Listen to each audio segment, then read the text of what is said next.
Today we're jumping into one of the most profound ancient texts on the nature of reality itself, the Kena Upanishad.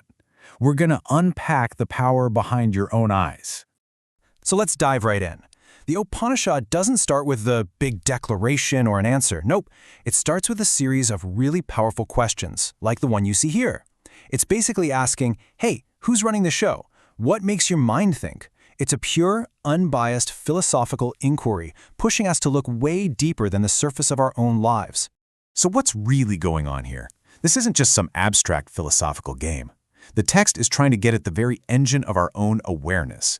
What is that unseen force, that fundamental power that lets us do everything we do, from thinking a thought to just being? So, where does all this questioning lead us? Well, that brings us to our first section, Beyond Known and Unknown.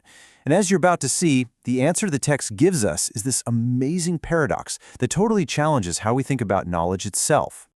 Okay, so this ultimate reality gets a name, Brahman. But check out how it's described. It's the eye of the eye, the ear of the ear.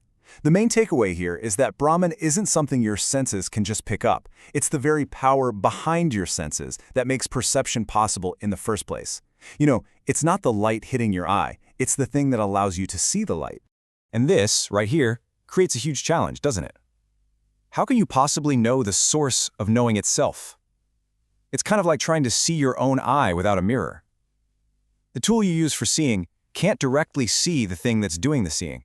Now, this next part is absolutely key. The text makes a really sharp distinction here. It says Brahman is not that which people worship as an object. So we're not talking about a statue or some external god you pray to. We're talking about the very capacity for expression itself, the unspeakable source of every word you say. And it's not just for speech. The Upanishad does this again and again, for every single sense. It just keeps hammering home this one core idea. The source is always beyond the grasp of its own instruments. It's this powerful, poetic rhythm designed to shift our focus away from the objects we perceive and toward the ultimate subject, that awareness within. And this all leads us to what is, honestly, the central paradox of the whole text. It's a real mind-bender. It says that true understanding only begins when you accept the limits of your own mind. If you think you've got it all figured out, if you think you've captured Brahman in a neat little concept, you've actually missed the point entirely. I mean, listen to that. It sounds like a riddle, but it's so much deeper. It's a profound insight. You can't turn this ultimate reality into an object, like a piece of data you can just know. The text suggests it can only be realized when the mind stops trying so hard to know it and instead just becomes aware of awareness itself.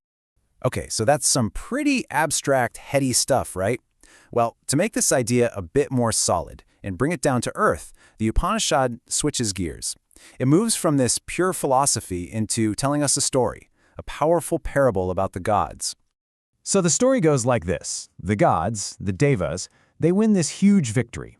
And you know how it is. They start to get a big head about it. They get arrogant. They totally forget that their strength and their power actually come from a higher source, from Brahman. They start believing their own hype. And then, out of nowhere, this mysterious spirit just appears, a yaksha. The gods are totally baffled. They have no idea what it is. So with their egos on the line, they decide to send their most powerful members, one by one, to figure out what's going on.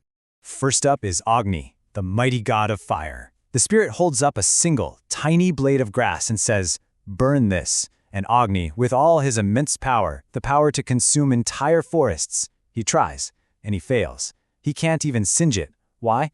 Because the ultimate power doesn't actually belong to him. So next up is Vayu, the god of wind who can create hurricanes. Same test. Blow this blade of grass away. And he tries with all his might, and he fails too. The message here is crystal clear. Their individual powers, their egos, are totally limited.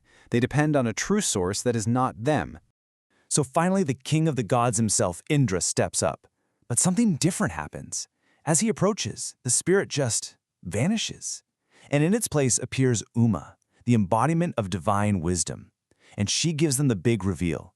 That mysterious spirit was Brahman, and the victory was Brahman's alone. The gods were just instruments. Okay, so if you can't grasp Brahman with your senses and your ego just gets in the way, then what are you supposed to do? How do you actually understand it? Well, the Upanishad doesn't leave us hanging. It lays out a path. The text uses this beautiful imagery to describe the moment of realization. It's like a sudden flash of lightning, or the blink of an eye. It's not this gradual intellectual thing where you add up facts. It's a sudden intuitive awakening, a moment of direct insight that just lights everything up. And look, the text doesn't just say, wait around for a flash of lightning. It gives you a practical foundation to prepare your mind for that moment. It talks about things like austerity, self-control, and dedicated work. The idea is that through discipline, you build the right kind of vessel to receive this profound insight. So you see how it all connects. The pursuit of this ultimate reality isn't just about meditating in a cave.